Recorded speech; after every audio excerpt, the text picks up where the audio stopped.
Yo les gars, j'espère que vous allez bien. Bienvenue dans cette nouvelle vidéo.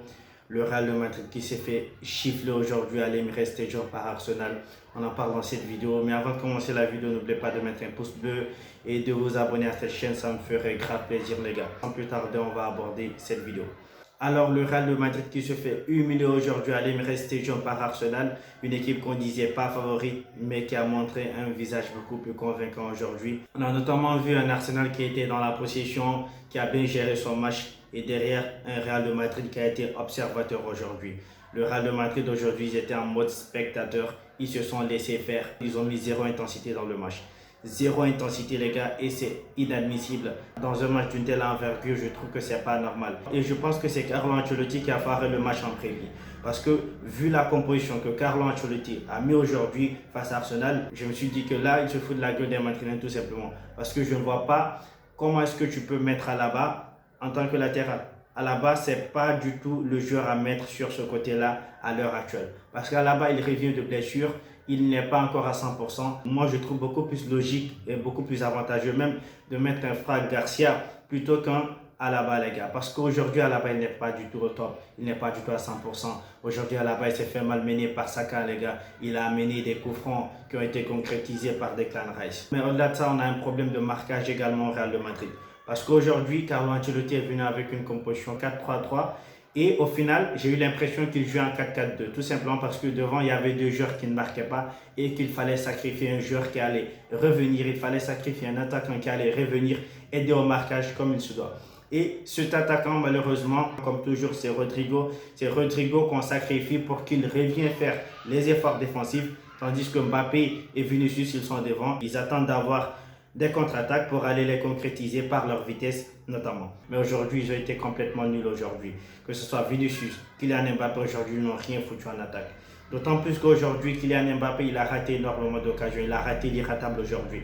Kylian Mbappé, ce face-à-face, c'était un but. C'est un but. Aujourd'hui, il devait marquer ne serait-ce qu'un seul but, mais il a été trop nul aujourd'hui. Il faut qu'on se dise la vérité. Et à côté, on a Vinicius qui a été aujourd'hui pathétique également. Il n'y a que Rodrigo, je trouve, qui était un peu dans son match aujourd'hui. Même lui, il a eu des difficultés aujourd'hui sur son côté. Il a eu du mal à percer, il a eu du mal à s'introduire dans la surface de réparation et à déstabiliser comme il en a l'habitude. Au milieu de terrain, on a un Bellingham qui n'était pas aujourd'hui dans son match également. Un Bellingham qui, je trouve, dans les grands matchs, il passe très souvent à côté. J'ai du mal à trouver un match référence de Bellingham dans les grands matchs. Le plus souvent, il passe à côté. Même si son équipe derrière, ils arrivent à se qualifier, mais lui, le plus souvent, je trouve qu'il passe à côté de son match. Et c'est dommage parce que dans ce genre de rencontre, on a besoin de ce genre d'individualité qui vont déstabiliser. Aujourd'hui, les individualités du Real Madrid, ils ont été tous nuls. Les gars, il faut qu'on se dise la vérité. Et cette saison, si tu enlèves les individualités au Real Madrid, je vous jure qu'ils ne sont même pas en huitième de finale. Il faut qu'on se dise la vérité.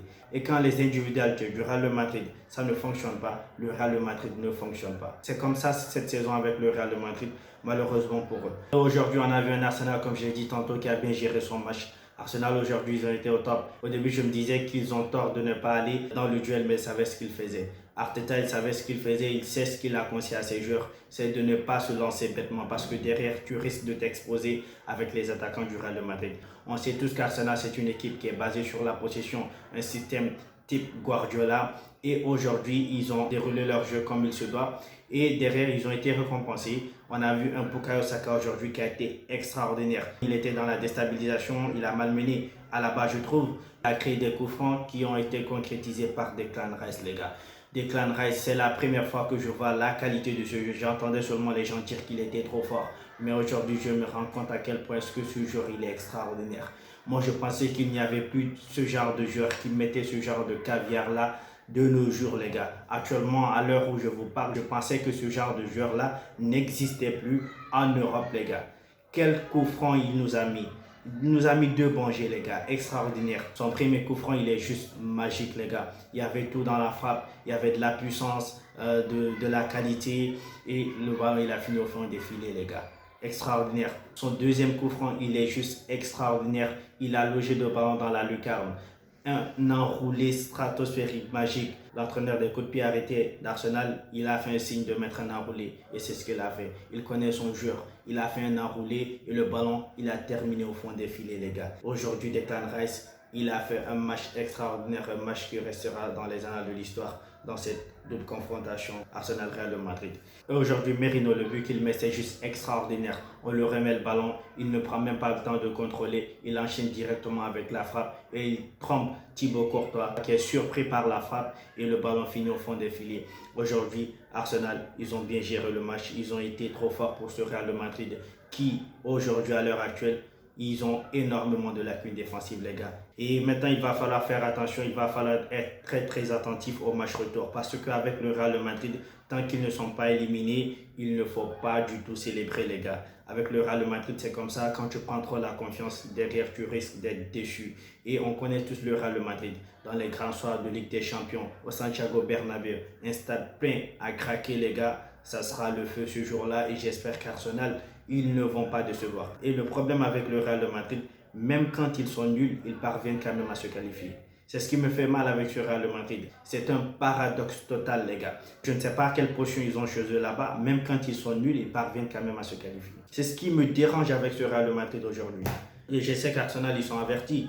Ils savent bel et bien qu'ils auront le grand Real de Madrid au match retour au Santiago Bernabéu.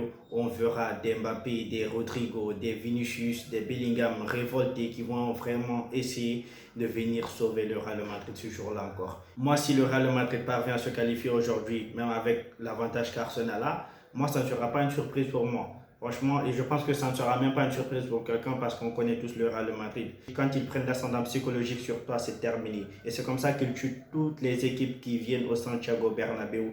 Il suffit tout juste de leur côté de prendre l'ascendant psychologique et c'est terminé. Ils ont déjà plié le match. Et je pense qu'au match retour, il faut bien gérer. Il ne faut pas les laisser marquer en premier parce que s'ils marquent en premier, ils vont prendre la confiance et ils vont revenir très rapidement dans le match. Les matchs retour de cette journée de Ligue des Champions, ça promet, les gars. On a un Real de Madrid qui s'est fait humilier et on a un Bayern de Munich qui s'est fait torpiller également. Alors les gars, ça sera tout pour aujourd'hui. J'espère que vous avez aimé la vidéo. Si tel est le cas, n'oubliez pas de la liker, de vous abonner et d'activer la cloche de notification. C'est très important, les gars. Ça ne coûte rien, les gars. Ça ne coûte absolument rien. Il suffit tout juste d'avoir un bon cœur et de mettre un pouce bleu et de s'abonner. Sur ce, les gars, on se capte demain pour un prochain débrief si Dieu le veut et portez-vous bien.